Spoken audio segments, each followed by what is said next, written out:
Ju përshëndes të nderuar teleshikues të News 24, do t'jemi së bashku në këtë edicion informativ. 2 vjet pasi u kthye i plagosur nga Siria, është arrestuar në fshatin e tij i kapur me tritole fishek. Ervin Duka nga Gura si Hipokradecit u vu në pranga me akuzën prodhim dhe mbajtje të lëndëve luftërake dhe municioneve. 23 vjeçari nga Vranishti e Vlorës u vra vetëm për një makinë. Policia arrestoi 2 të rinj për krimin dhe sekuestroi armën së bashku me 50 fishek. I arrestuari për vrasjen e parukieres në Lezhë ka pranuar krimin, por duket se nuk është penduar. Alfred Nikolli në polici ka kërcënuar dhe familjarët e gruas, duke ju thënë se do pësojnë të njëjtin fat. Arrestohen 4 prej tregtarëve të duhanit në Shkodër, të cilët u përplasën fizikisht një ditë më parë me inspektor të krimit ekonomik, ndërkaq është pezulluar shefi i inspektorëve që u patën nxirrte armën. Presidenti i ri i Shteteve të Bashkuara fillon të shmanget nga premtimet e fushatës. Trump deklaroi se nuk do ta ndryshojë ligjin mbi shëndetin, ndërsa mediat ngrenë pyetjen nëse do heqë dorë edhe nga rroga e presidentit, ashtu si kurse ka premtuar.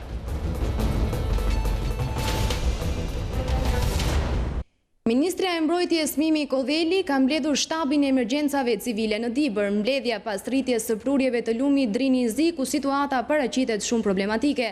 Gjatë mbledhjes mësohet se Kodheli ka bërë të ditur se në terren në Gjoric janë 15 trupa të forcave të armatosura dhe 6 mjete të rënda, të cilat po punojnë për të shmangur dëmet dhe përmbytjet. Kodheli tha se forcat armatosura ndodhen në terren në të gjitha zonat ku ka probleme dhe rrezikshmëri përmbytjeje. Shtabi i emergjencave është mbledhur edhe në Lezhë, ku është vendosur që forcat e ushtrisë të qëndrojnë në terren deri në vendim të dytë. Aktualisht mësohet se 400 hektar tokë janë në ujë në Lezhë dhe 250 hektar të tilla në Kurbin.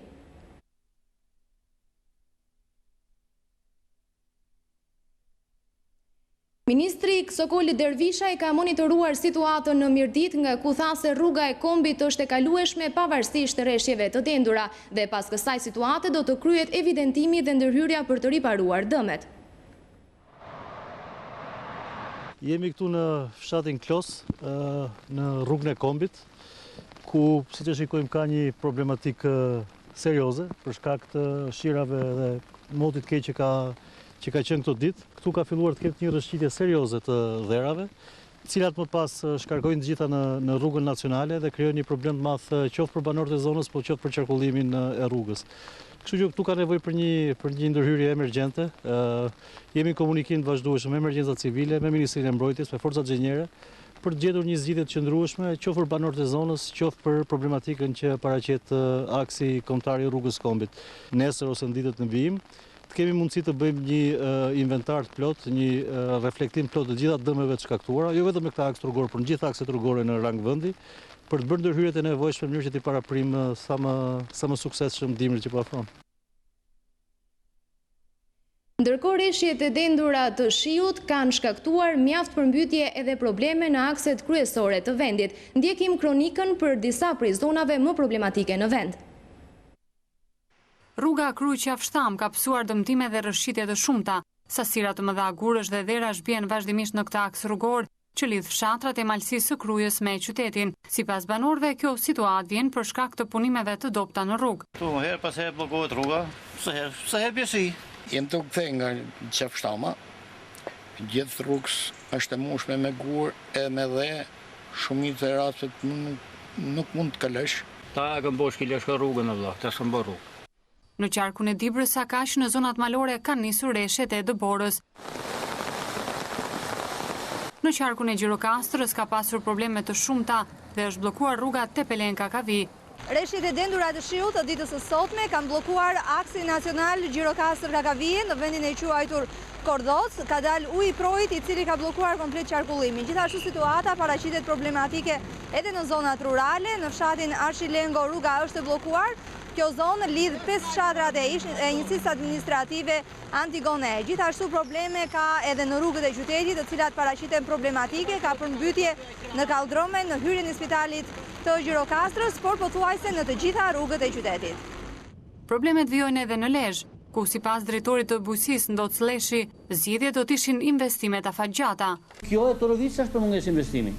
Edhe të tjera kanë për mungesë investimesh në vite, ta ndërtosh Lezhën. Ta qosh në kuotat e para 90-s, duhen mbi $500 milion.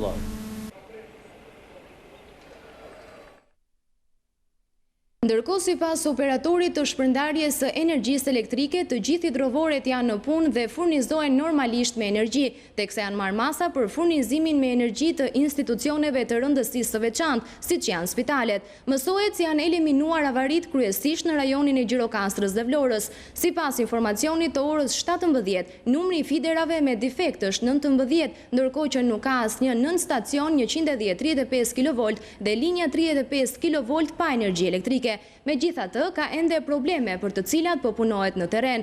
Probleme ka pasur në disa zona të Tiranës, Durrësit, Elbasanit, në Levan, Shkodër, Burrel, Gjirokastër dhe Vlorë.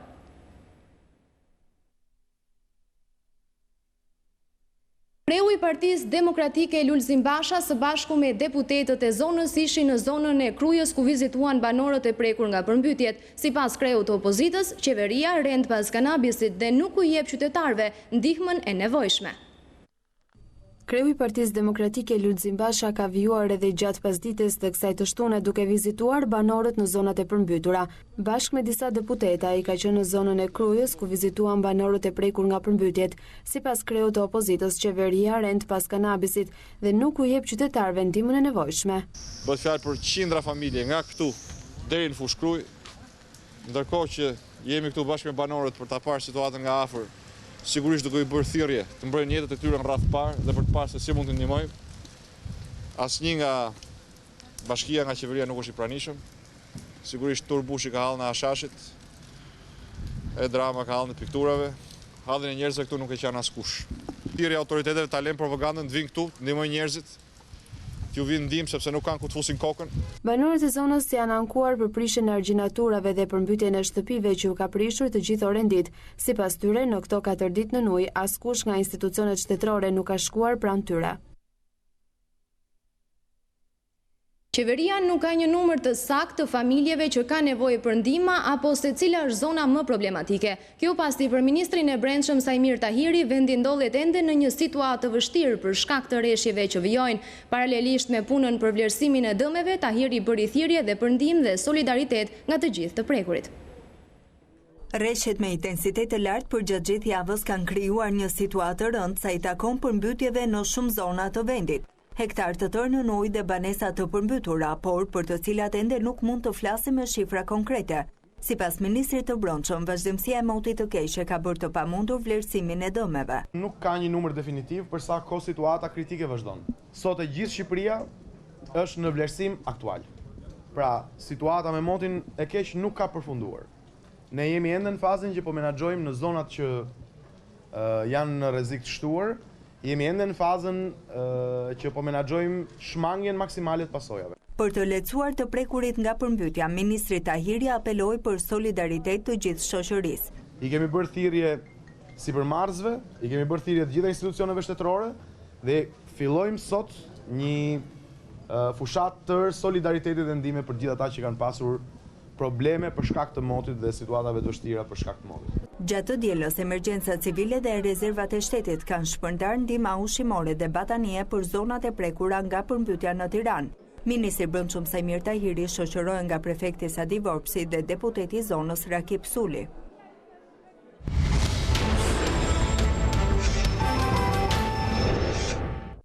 Flasim tani për aktualitetin. Policia e Pogradecit ka arrestuar një person me rrezikshmëri të lartë pasi u gjet në banesë një sasi lëndë plasës së tritol dhe një sasi fishekësh. Në pranga ka rënë Ervin Duka, i cili në vitin 2014 ka qenë në Siri, ku ka luftuar për krah shtetit islamik ku dhe mbeti i plagosur. Sipas policisë, ai kishte vetëm pak kohë që ishte kthyer në Shqipëri. U kthye nga Siria pa kohë më parë ku kishte shkuar për të luftuar për krah shtetit islamik. Arrestohet nga policia e Pogradecit pasi u kap tritol dhe municione. Ervin Duka është vënë në pranga mëngjesin e kësaj të shtune, pasi në banesën e tij në fshatin Guras në Pogradec u gjetën një kallëp lëndë shpërthyese tritol, si dhe 89 fishek model 54. Këto municione ai posedonte pa lejen e organeve kompetente.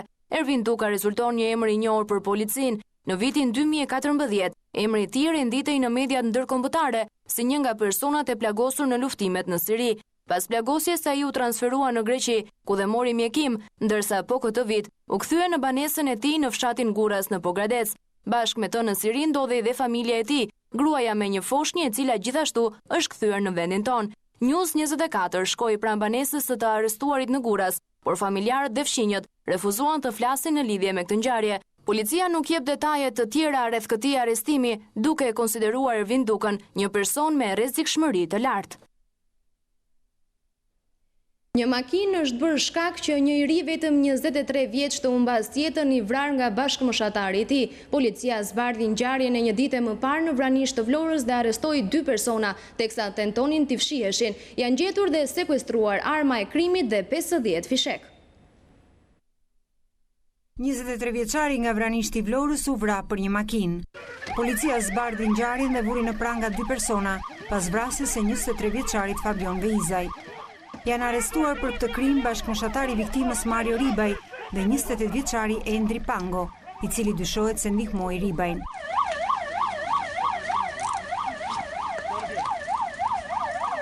Sipas policisë, dy të rinj kanë patur precedent të mëparshëm penal, i pari për vjedhje dhe tjetri për plagosje. Policia tha se vrasja ka ndodhur pas shitblerjes së një makine në gusht të këtij viti. Menjëherë pas krimit, policia bëri të mundur lokalizimin e autorit dhe pas disa orë ndjekjesh në zonat përreth me errësirës dhe motit me rreshje, u bë mundur kapja e tij dhe shokut të tij që akuzohet për përkrahje në kryerjen e krimit.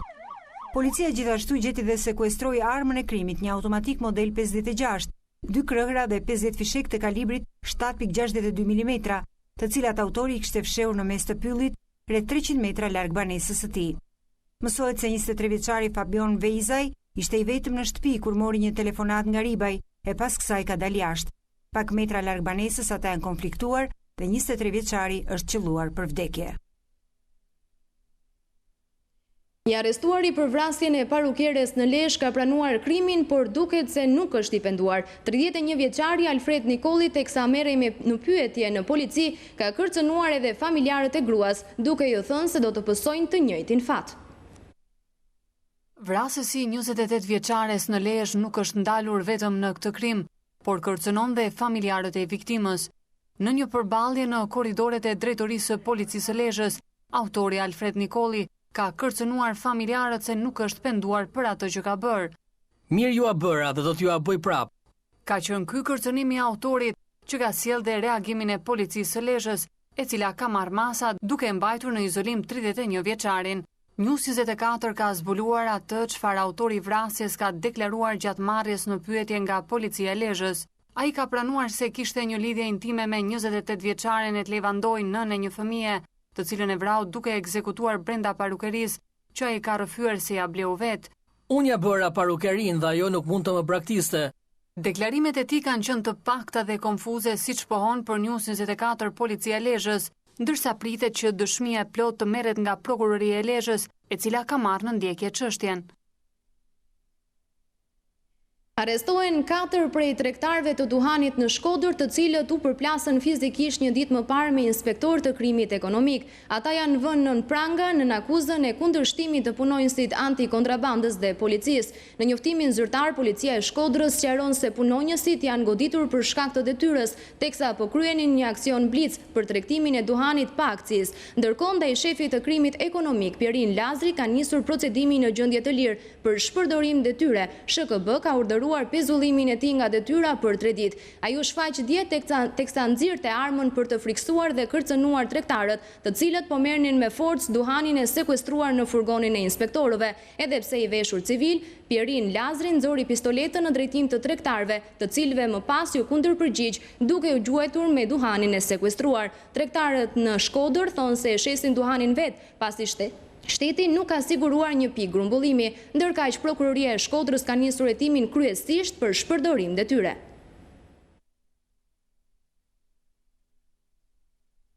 Shkëputemi për pak çaste publicitet, rikthehemi vetëm pas pak.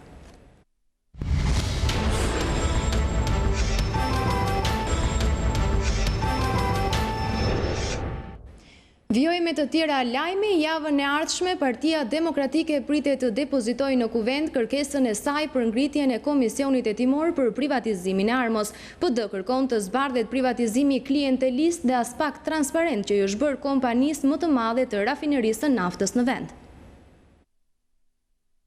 Naftën që privatizoi vetë 7 vjet më parë opozita kërkon ta hetojë sot. Prej më së 2 javësh, deputetët demokrat kanë firmosur kërkesën për ngritjen e komisionit hetimor, i cili do të hetojë privatizimin e rafinerisë më të madhe të përpunimit të naftës në vend, Armo.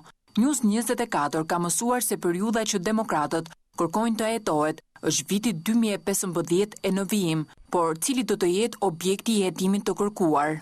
Së pari, statusin aktual të shoqërisë tregtare Armo SHA, ku shteti shqiptar zotëron aksione si dhe mënyrën se si po administrohet shoqëria dhe pronat e asetet e saj, mënyrën e shfrytëzimit të pasurisë dhe aseteve të shoqërisë Armo SHA, përfitimet e shtetit shqiptar nga ky shfrytëzim, kontrollin e zbatimit të legjislacionit në fuqi për transaksionet e realizuara gjatë periudhës 2015 e në vijim nga shoqëria Armo SHA.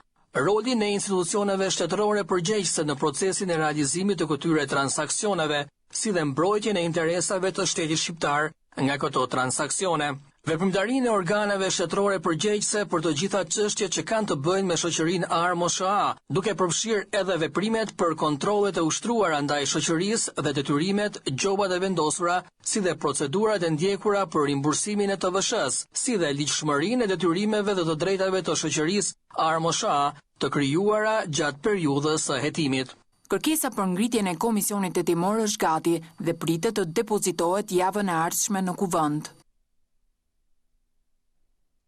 Gjatë muajve tetor dhe nëntor, një pjesë e konsumatorëve do të vërenjë që në faturën e ujit do të kenë një shtesë që përkon me taksën e ndërtesës. Bëhet fjalë për vlerën e prapambetur të kësaj takse për muajt shkurt, mars dhe prill, muajet të cilëve kjo taksë nuk u aplikua në faturën e konsumit mujor. Burime zyrtare nga Ujësiellës Kanalizime Tiranë sqarojnë për News 24 se mospërfshirja e kësaj takse në një pjesë të faturave ka ardhur si pasojë e një mos koordinimi mes UKT-s dhe Bashkisë së Tiranës për listat e konsumatorëve të përjashtuar prej saj.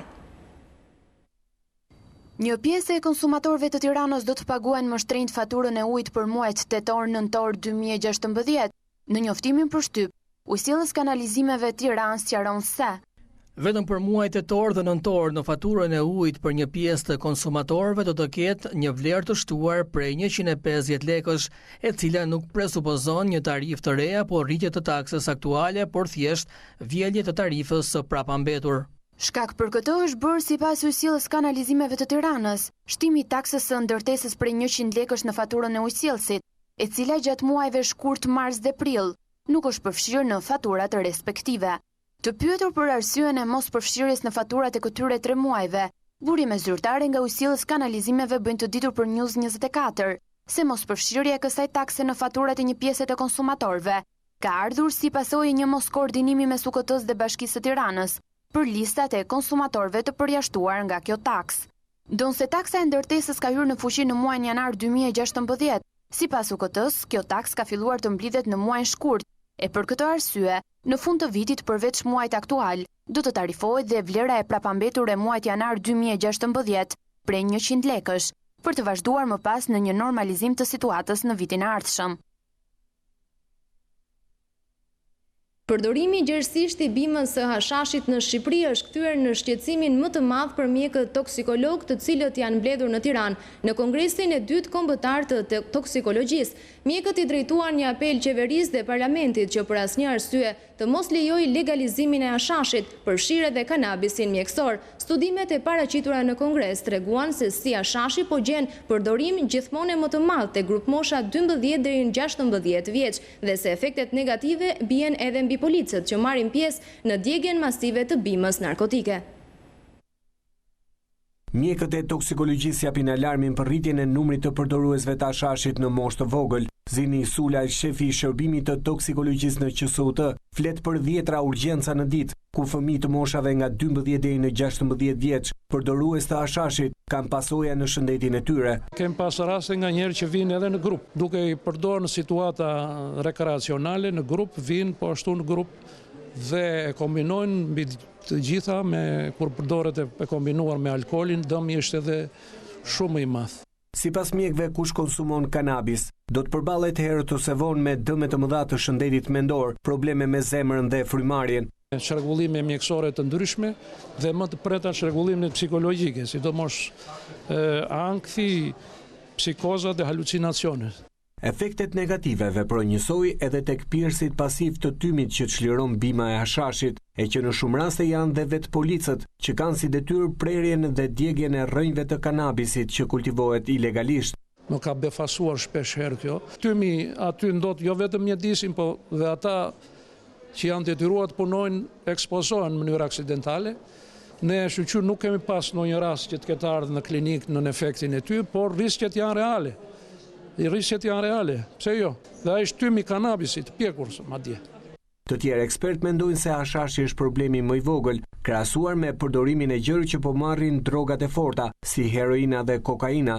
Në qoftë se do të kishim rreth 6.000 përdorues problematik drogës, sa që na kanë rezultuar, atëherë do të prisim rreth 250 mbi doza çdo vit. Ne mund të kalkulojmë që të paktën 10 vdekje nga drogat, lidhur direkt me drogat, duhet ndodhi në Shqipëri në vit. Pavarësisht se është një shifër e cila nuk është pranuar nga kolegët profesionistë policistë. Përballë kësaj plage të shoqërisë, mjekët toksikologë janë bërë bashkë në Kongresin e 2 të toksikologjisë që po mbahet në Tiranë, preku i drejtuar një apel qeverisë dhe Parlamentit që për asnjë arsye të mos lejojë liberalizimin e hashashit, përfshirë kanabisin mjekësor.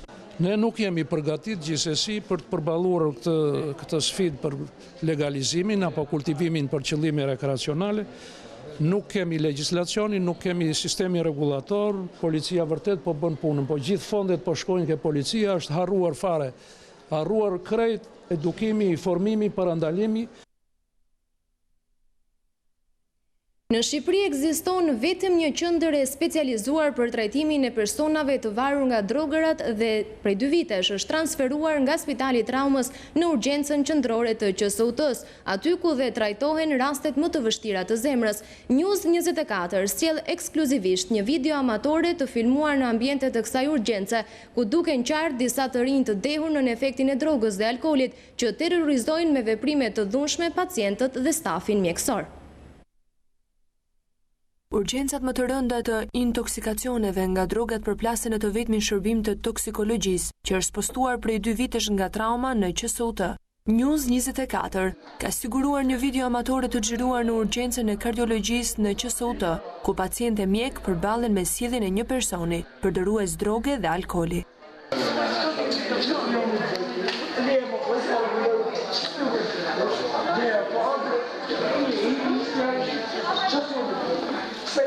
Është dashur ndërhyrja e njerëzve të tij të afërt që të shmangen incidentet me mjekët dhe pacientët e tjerë. Kjo situatë është e vazhdueshme në këtë repart dhe bëhet më e rrezikshme në fundjavë dhe në orët e natës, kohë gjatë së cilës personeli është më i pakët, ndërsa patrulla e vetme e policisë që vepron në QSUT e ka të pamundur të jetë kudo ndodhur. Paradoksalisht, urgjenca që merret me të intoksikuarit nga drogat është e njëjta që trajton edhe rastet më të vështira të sëmurëve me zemër nga gjithë Shqipëria. Në rastet e ngjashme me këtë, ka patur edhe dhunë, viktime së cilës janë bërë bluzat e bardha në krye të detyrës.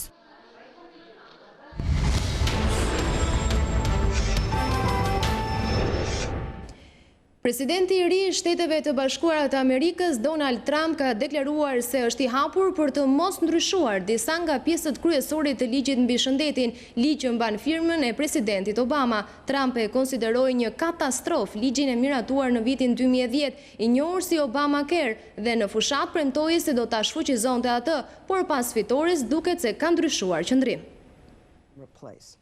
Është konsideruar një nga premtimet kryesore që ka bindur qytetarët të votojnë për të. Por sot, presidenti i zgjedhur Donald Trump deklaron se mund të mos ndryshojë reformën shëndetësore Obamacare. Ky ligj i miratuar në vitin 2010 nga Obama është konsideruar vazhdimisht nga Donald Trump si një katastrofë. Madje një ditë para zgjedhjeve deklaroi se detyra e parë që do të bënte sapo të hynte në shtëpinë e bardhë ishte të shfuqizonte këtë ligj. Sot Trump thot se do të mbajë në fuqi nenet që u ndalojnë kompanive të sigurimit mohimin e mbulimit për sëmundje para ekzistuese. Ai tha Wall Street Journal se favorizon gjithashtu pjesën që lejon të rinjt të përfitojnë sigurime nga policat e prindërve të tyre. Këto janë dy shtyllat të ligjit. Më pëlqejnë shumë, deklaroi ai. I pyetur nëse ai do të zbatojë një premtim të fushatës për të caktuar një prokuror të posaçëm për të hetuar kundërshtaren e tij demokrate Hillary Clinton mbi përdorimin e serverit privat kur ajo ishte sekretare e shtetit, Trump tha: but it's very much something we're going to try and keep. Nuk është diçka që unë e kam menduar shumë, sepse dua të fokusohem te çështjet e shëndetit, punësimi, kontrolli i kufive dhe reforma e taksave. Me sa duket ka qenë takimi me presidentin Obama të njëjtën, ai që e ka shtyr Trump të ndorrojë mendim për sa i takon zëvendësimit të plot të aktit të kujdesit shëndetësor. Mediat ndërkombëtare janë rikthyer premtimeve që Donald Trump bëri gjatë fushatës elektorale. Një prej tyre është edhe ai që Trump artikuloi në shtator të vitit 2015 në një event në Rochester, ku tha se nëse zgjidhej presidenti SBA-s, nuk do pranonte rrogën e këtij posti. Rroga vjetore e presidentit të SBA-s llogaritet të jetë rreth $400,000.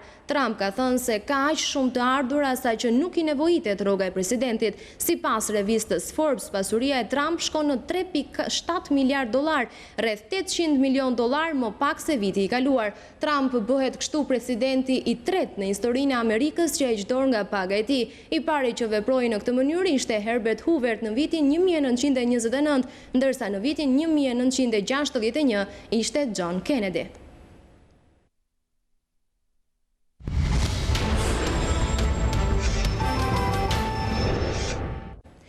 Kryeministri Ben Blushit, historitë e grave shqiptare të sjella në Unë kam vrar nga gazetarja Eni Vasili dhe botime të tjera nga Natasha Lako, Danezi Njels Hav, Ahmet Prençi dhe Bardyl Londo vinë në panajirin e librit për lexuesit, por jo vetëm.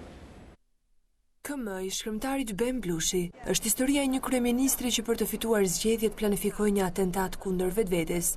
Ngjarjet zhvillohen në Shqipëri, kur një ushtar i akuzuar për bashkëpunim me organizata terroriste dhe i sapo kthyer nga Afganistani, pranon të marrë pjesë në atentat, duke e vrarë kryeministrin. Viti 2021 është viti kur zhvillohen ngjarjet në këtë roman, që sipas Ben Blushit nuk ka as pak lidhje me zgjedhjet në Shqipëri. Ai jep zgjedhje këtij libri, prandaj quhet kryeministri, s'ka ndonjë arsye tjetër. Mësoj që Rama nuk është akoma aq inteligent sa të jetë personazhi.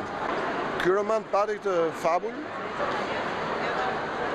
Arsye se mua më pëlqeu kur e mendova dhe mënyra se si e zgjidha rrugës. Viti 2021 përkon me vitin e zgjedhjeve tona këtu në Shqipëri. A ka ndonjë lidhje me këtë? Nuk ka asnjë lidhje dhe unë nuk e di kur do jetë zgjedhja, sepse zgjedhja mund të ketë edhe vitin 2017, edhe vitin 2018, edhe vitin 2019. Nuk ka lidhje, është pikërisht për të shmangur gjitha pyetjet që bëhen se me kë ka lidhje ky personazh, që në fakt nuk ka lidhje me asnjëri. Personazhi dhe shkrimtari nuk kanë njëjtë gjë. Pra, Shakespeare nuk është Otello. Edhe Stali për Papa nuk është drejtori Agolli. Kështu që personazhet e mi kanë qelluar relativisht problematik. Sepse janë marrë në kushtet e një Shqipërie të vështirë që kemi pasur dhe që kemi akoma. Libri gazetares Eni Vasili, një libër tronditës që e drejt mbi një nga dosit më delikate të gjitha kohërave, të grave që kanë vrarë, gjendet në panajirin e librit. Unë kam vrarë, përmban histori të grave shqiptare të kishtrejtuara, të nëpërkëmbura, të cilat janë kthyer në vrasëse. Është një libër që mua personalisht si autore më ka dhënë shumë kënaqësi, jo vetëm për faktin që është shitur mirë, po për shkak të tragimeve të shumta që ka marrë nga publiku. Edhe këtu në panajir me sa më tregojnë, përveç se është shtëpi botuese, ka ecur shumë mirë, do tregon që ka interes për këtë lloj tema, është tema të rëndësishme dhe impenjative, që duan qytetarët të impenjuar në fakt, dhe kjo më bën dy fish të gëzuar. Vëllimi më i ri me poezi shkrimtare, skenaristes dhe publicistes Natasha Lako është promovuar mes miq dhe dashamirës të poezisë. Kundër përfytyrimin, ajo e ka konsideruar si një nga vëllimet më të pjekur të poezive, si dhe me besnikërinë ndaj një nga dashurive të saj të mëdha. Sot unë kam pothuajse 10 vjet këtu me këtë vëllim që e mbaj në dorë. Domethënë është procesi tjetër i pjekurisë, edhe njeriu mban edhe ca sekrete kur identikimi jemi parë ka qenë fati jemi parë, si të thuash, dhurata jemi parë ishte që e ndjeva veten vajzë dhe kjo ishte një shans për mua për të shprehur veten. Konsiderohet aktualisht si një zë e njohur i letërsisë bashkëkohore skandinave, me poezitë dhe prozën e botuar në gjuhë të ndryshme. Njels Hav nga Danimarka sjell një botim në shqip me poezi që përmbajnë elemente të muzikës dhe argëtimit, ku një vend të rëndësishëm zë dhe jati i tij. Jam shumë krenar që janë përfshirë në këtë panajir librash në Shqipëri dhe janë pjesë e familjes shqiptare. E dini të përkthem punimin në gjuhë tjetër është të bësh pjesë e familjes së re. të biesh në dashuri, të kesh të dashur të re. Pra kështu, unë jam këtu duke rënë në dashuri me letërsinë shqiptare. Shpresoj që shqiptarët ta blejnë këtë libër për të mbështetur qëllimin e mirë, sepse kjo është e shëndetshme për poezinë.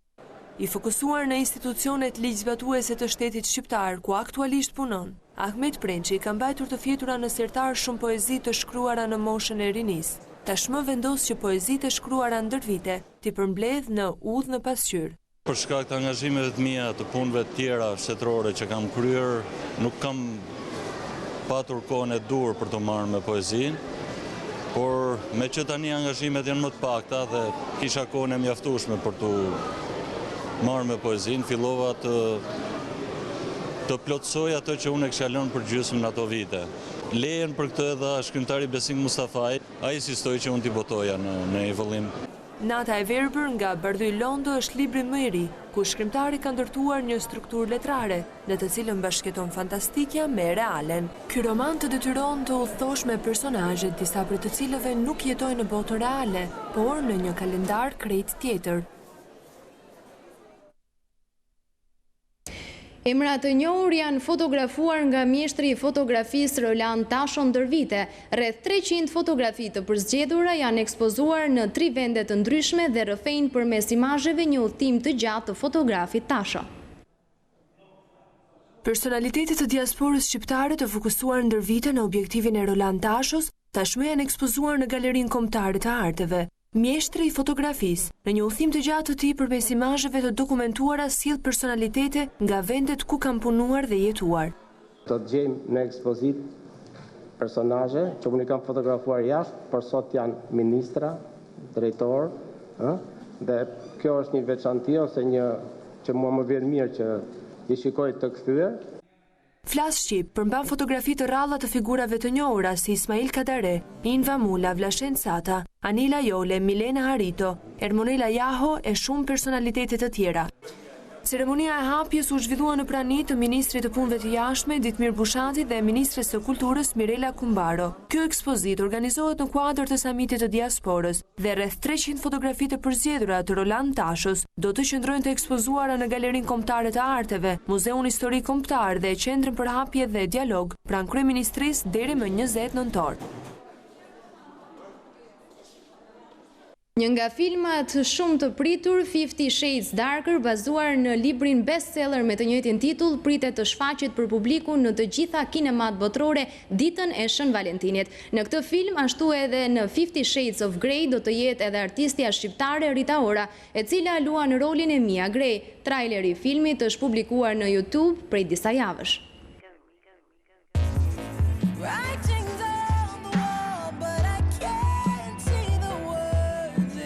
Këngëtarja shqiptare Rita Ora do të jetë edhe në serinë e dytë të filmit amerikan 50 Shades Darker, vazhdim ky i filmit 50 Shades of Grey.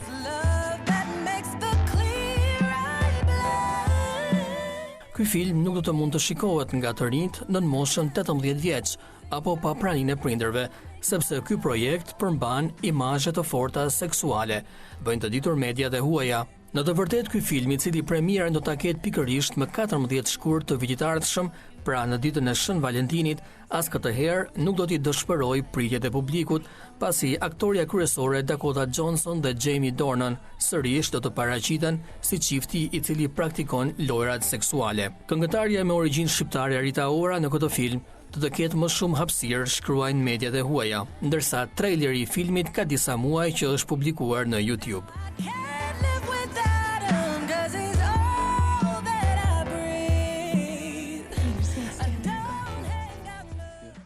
Ishte e gjithçka për këtë edicion informativ të nderuar teleshikues, të tjera detaje i gjeni online duke klikuar në balkanweb.com. Shihni atje nëpërmjet live streamit News 24, dëgjoni Radio Rashësi dhe mund të shkretoni online gazetën shqiptare. Faleminderit për vëmendjen tuaj, bashkë mirupafshim.